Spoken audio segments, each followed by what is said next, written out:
홍해의 기적이라는 제목으로 말씀을 전합니다. 우리는 출애굽기를 읽으면서 하나님의 피로 인한 구속을 볼 수가 있습니다.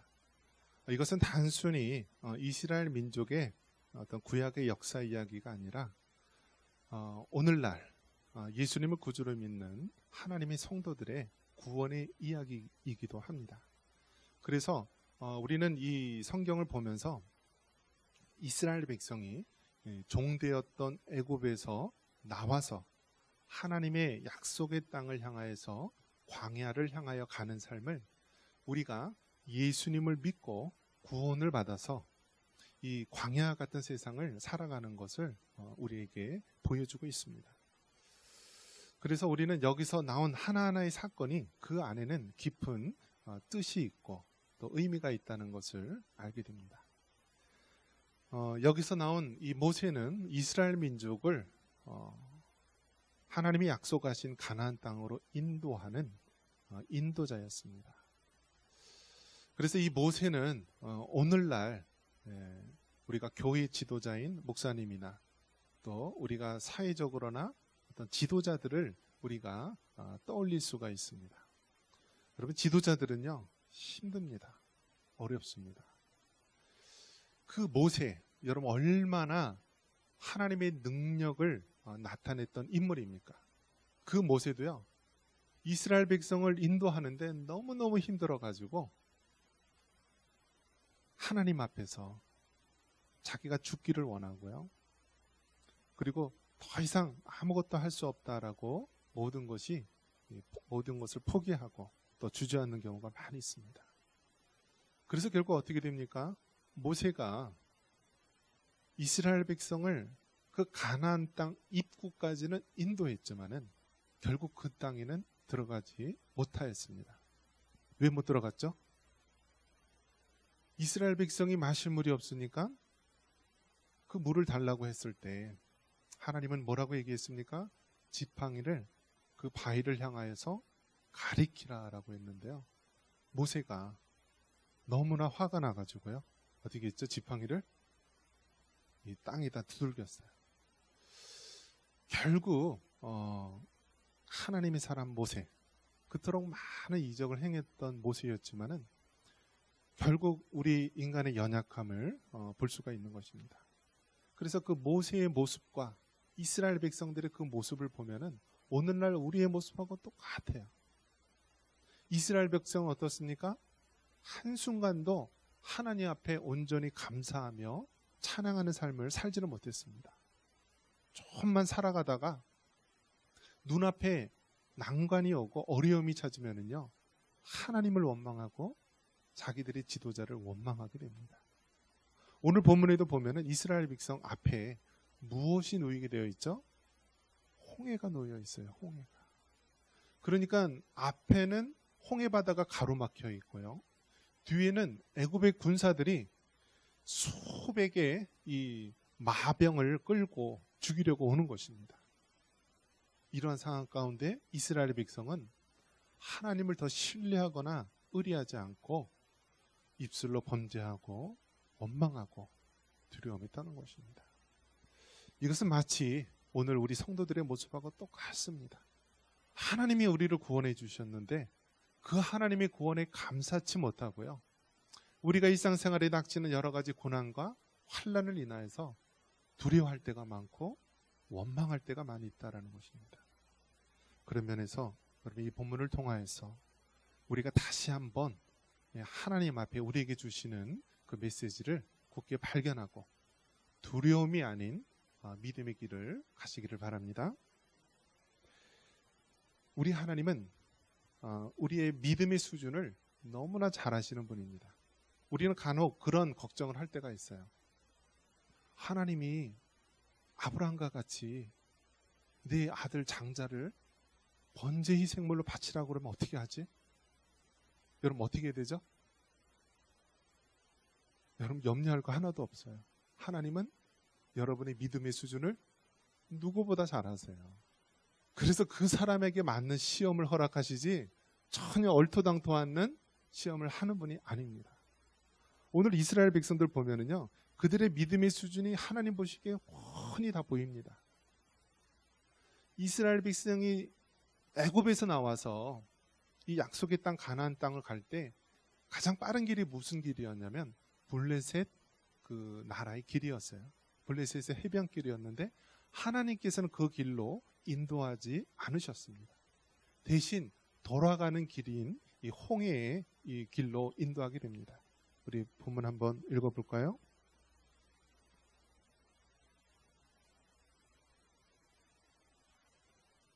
자, 우리 출애굽기 13장 17절 말씀입니다. 17절, 18절 말씀 우리 같이 한번 읽어볼까요? 출애굽기 13장 17절, 18절 말씀. 출애굽기 13장 17절, 18절 같이 읽습니다. 바로가 백성을 보낸 후에 블레셋 사람의 땅의 길은 가까울지라도 하나님이 그들을 그 길로 인도하지 아니하셨으니 이는 하나님이 말씀하시기를 이 백성이 전쟁을 하게 되면 마음을 돌이켜 애굽으로 돌아갈까 하셨습니다. 그러므로 하나님이 홍해의 광야길로 돌려 백성을 인도하심에 이스라엘 자손이 애굽 땅에서 대열을 지어 나올 때 아멘. 우리 하나님은 우리의 믿음의 형편을 잘 알고 계십니다. 그래서 여러분 하나님께서 그냥 아브라함이 이삭을 바치라는 것과 같은 시험만 하면 어떨까라는 걱정을 할 필요가 없어요. 하나님은 각자 그 사람이 수준에 맞게 우리를 훈련시키시고요. 또 우리를 세워나가는 것입니다. 하나님 보시기에 이스라엘 백성은요. 그 노예 근성이 있었어요. 400년 동안 애굽의 노예로 있으면서 하나님을 전적으로 신뢰하지 못하고 이 세상의 신에 그 주눅이 들고 눌려있는 모습 그대로였습니다. 그래서 분명히 하나님께서 10가지 애굽의 재앙을 내려서 마지막 그 6월절의 기원이 되는 장자를 치는 그 재앙을 또 어린 양의 피를 바름으로 이스라엘 백성이 구원 얻는 놀라운 이적을 보여주셨는데 돌아서면 까먹는 것입니다.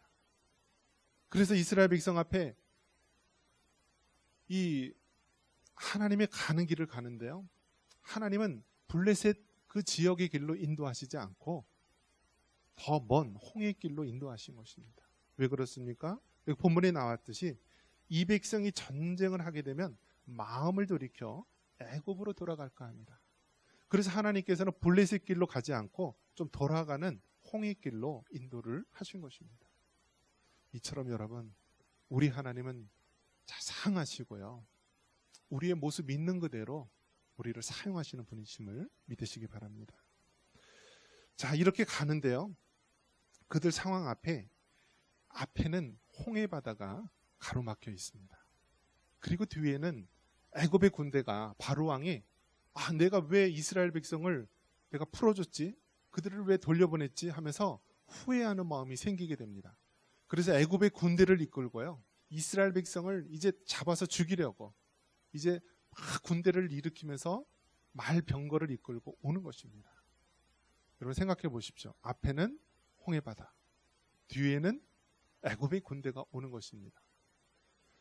자, 이때 하나님께서는요.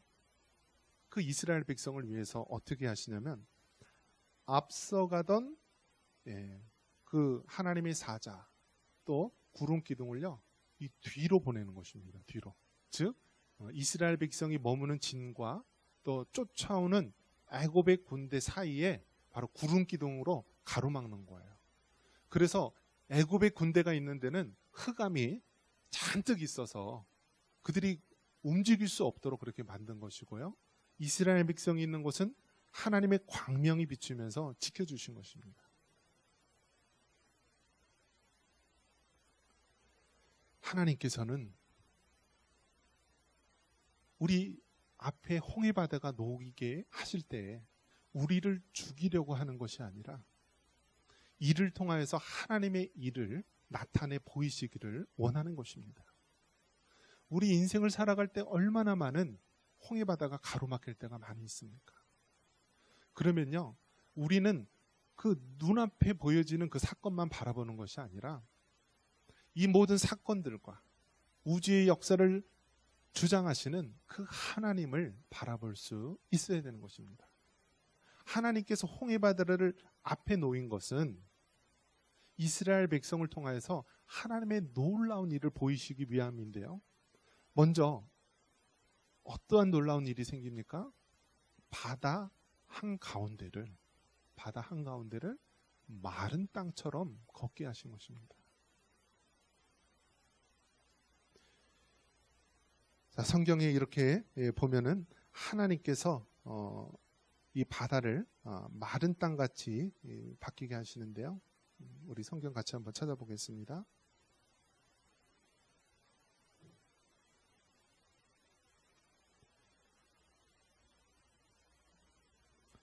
자, 우리 16절 같이 한번 읽어볼까요? 14장 16절입니다.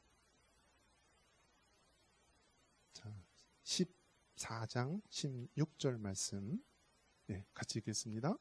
지팡이를 들고 손을 바다 위로 내밀어 그것이 갈라지게 하라. 이스라엘 자손이 바다 가운데서 마른 땅으로 행하리라. 아멘. 여러분, 여기서 보면은 뭐라고 되어 있습니까? 이 바다 가운데가 어떻게 되었다고요? 마른 땅으로 됩니다. 마른 땅. 자유주의 신학자, 진보 신학자들은요, 이렇게 보고를 합니다. 어떤 보고를 하냐면, 그 사람들은 홍해 바다를 건넜을 때 이 홍해 바다가 물이 무릎 정도밖에 오지 않는 그러한 늪지대나 그러한 것으로 이야기를 합니다. 그러니까 하나님의 큰 이적으로 그 깊은 바다를 바람을 불어서 마른 땅으로 된 게 아니라 그저 이 사람이 건널 수 있는 그냥 조그마한 냇가 수준으로 해석을 하는 자들도 있습니다. 그런데 그것은 잘못된 거예요. 분명히 홍해 바다입니다. 바다. 여러분, 강하고 바다는 이 차원이 달라요. 바다는 수평선이 보이고요. 그 깊이를 알 수 없는 깊은 깊이가 있는 것입니다. 그래서 우리가 예전에 영화에서 보면 10개 영화에서 보면은 그 바다가 쫙 갈라지는 모습을 볼 수가 있죠. 바로 그러한 장면처럼 되는 것입니다. 깊이를 알 수 없는 그 깊은 바다 한가운데를 하나님께서 바람을 불어서요, 그 깊은 바다 물이요 벽을 이루는 거예요. 벽을 이루고요. 여러분, 이 땅이 지르면은 걸어갈 수가 있겠어요? 그 200만 명 이상이 되는 그 이스라엘 백성, 거기에는 어린아이도 있고 노인도 있고 여인도 있고 연약한 자들이 많이 있는데 그 사람들이 그런 마른 길이 아니면은 건널 수가 없는 거예요. 그렇기 때문에 하나님께서는 홍해 바다를 바람을 불어서, 동풍을 불어서 이 바다가 갈라지게 하고요. 그리고 그 땅조차도 지르면은 못 건너가니까 마른 땅으로 건너가게 하신 것입니다. 그래서 여러분, 홍해 사건은요, 이스라엘 백성에게는 구원의 사건입니다. 그 바다를 건너는 구원의 사건이고요. 또 반대로 애굽의 군대 입장에서는 어떻게 되죠? 애굽의 군대도요, 이스라엘 백성이 건너고 있는 것을 쫓아갑니다. 쫓아가면서 이스라엘 백성이 다 홍해 바다를 건너니까 애굽의 군대가 거의 중간에 왔을 때 어떻게 되나요? 바닷물이 합쳐지면서 다 수장이 됩니다. 죽게 됩니다. 즉, 이스라엘 백성에게는 구원의 사건이 되는 것이요, 이스라엘 백성을 죽이려고 했던 그 애굽의 군대 입장에서는 바로 죽음의 사건이 되는 것입니다. 그래서 여러분, 홍해 사건을 통하여서 봤을 때 우리가 분명히 깨달을 수 있는 것은 우리 인생에서 홍해 사건이 있을 수 있는데 이것은 우리를 죽이려고 하는 것이 아니라 하나님의 영광을 드러내기 위한 사건임을 여러분 기억하시기 바랍니다. 우리 하나님은 아무리 깊은 바다라 할지라도, 그 수렁과 같은 깊은 골짜기라 할지라도 우리 하나님은 마른 땅처럼 이스라엘을 건너게 하십니다. 또한 하나님의 백성을 해하려고 하는 악한 무리들은 제 아무리 강한 군대라 할지라도 하나님께서 한 방에 다 물리쳐 주시는 것입니다. 이것이 바로 오늘 이 홍해의 기적을 통하여서 하나님이 우리에게 주시는 말씀입니다. 자, 그러면 구체적으로 바라볼 때 여러분에게 한번 물어봅니다. 여러분은 홍해 사건과 같은 위기일 때 두려워하며 원망하십니까? 아니면은 더욱더 큰 믿음으로 여러분 나아가십니까? 이것은 우리에게 중요한 것입니다. 하나님께서는 우리 인생의 수많은 홍해 사건, 수많은 고난을 앞에 놓으셨는데요. 중요한 것은 이러한 사건들을 통하여서 우리에게 큰 믿음을 가지시기를 원하는 것입니다. 그래서 이런 말이 있습니다. 한번 따라해 볼까요? 사람을 크게 보면 하나님이 작게 보이고, 하나님을 크게 보면 사람이 작게 보인다. 여러분, 이것이 믿음의 법칙이에요. 사람이 크게 보이면, 즉 그 막강한 애굽의 군대 바로왕을 바라볼 때 사람이 크게 보이면은요, 누가 작게 보여요? 하나님이 작게 보이는 거예요. 아니, 우리 앞에 홍해 사건이, 홍해가 가로놓여 있고 뒤에는 그 무자비한 애굽의 군대들이 그 말병거를 타고 쫓아오는데 어떻게 우리가 할 수 있는가 라면서 사람이 크게 보이면은요, 하나님은 아무것도 할 수 없는 분으로 보이게 되는 것입니다. 반면에 우리가 똑같은 이 홍해의 사건이라 할지라도 하나님이 크게 보이면은요, 하나님이 크게 보이면, 아, 하나님께서 지금 우리가 비록 홍해가 가로막히고 우리를 죽이려고 하는 애굽의 군대가 쫓아온다 할지라도 하나님께서 이 일을 통하여 하나님의 일을 행하시고 하나님의 영광을 나타낼 것이다 믿으면은요, 역사가 일어나는 거예요.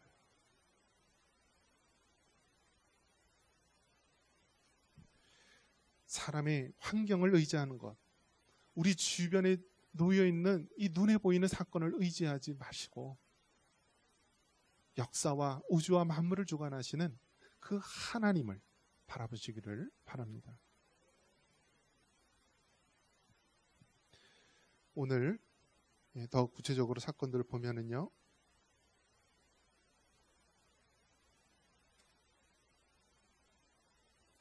여러분의 삶 가운데서 하나님의 보호하심을 깨달을 때가 있었을 것입니다. 여러분이 위기의 순간에 하나님께서 어떻게 보호하셨습니까? 저도 이 본문을 준비하면서 하나님께서 내 인생의 위기에서 어떻게 보호하셨을까? 돌이켜 보면은 저에게는 이제 교통사고로 부모님이 돌아가셨을 때 저는 이제 그 사건이 저에게는 가장 큰 피해자이면서 또 이 중앙선을 넘었기 때문에 가해자가 되는 거였습니다.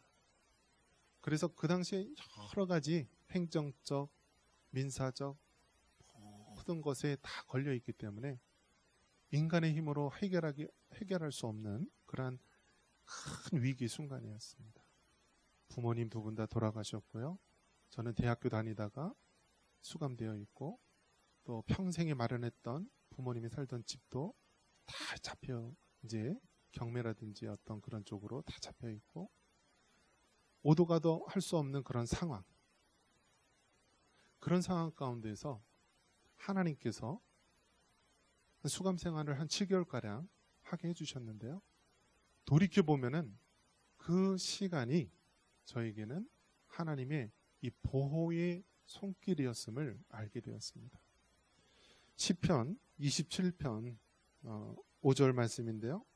여호와께서 환난 날에 나를 그의 초막 속에 비밀히 지키시고 그의 장막 은밀한 곳에 나를 숨기시며 높은 바위 위에 두시리로다. 그러니까 하나님께서 저에게 그 수감 생활의 7개월의 기간이 저를 보호하는 기간이었어요. 여러분, 그 안에 갇혀 있으면은요, 죽고 싶어도 못 죽어요. 죽고 싶어도 못 죽어요. 왜요? 보는 눈이 많아요. 보는 눈이 많아요. 보는 눈이 많고 잠잘 때도요, 불이 켜져 있어요. 희미하게. 화장실에 갈 때도요, 보고 있어요. 이 상반신은 바깥에서 이렇게 비닐을 통해서 다 볼 수 있도록 되어 있고요. 모든 것이 바깥에서 지켜보기 때문에 죽고 싶어도 죽을 수가 없는 거예요. 그 당시 저희 상황이 정말 죽고 싶을 정도로 힘들고, 만약에 혼자 있으면 자살이라든지 얼마든지 극단적인 상황에 맞닥뜨릴 수 있었는데요. 하나님께서는 그렇게 보호하시더라고요. 그래서 세월이 지나면서 그 하나님의 자비하신 손길을 깨닫게 됩니다. 여러분에게도 마찬가지입니다. 여러분 앞에 크나큰 홍해의 사건이 우리 앞에 놓일 때가 있습니다. 그런데 중요한 것은 무엇이냐면 이 홍해 사건으로 하나님이 우리를 죽이려고 하는 것이 아니라 이를 통하여서 하나님의 영광을 드러내기 원하시는 것입니다. 힘들고 어려울 때 여러분 두려워하거나 원망하지 마시고요. 하나님을 더욱더 신뢰하시고 하나님을 굳게 믿으시기 바랍니다. 이런 은혜가 있기를 주님의 이름으로 축원합니다.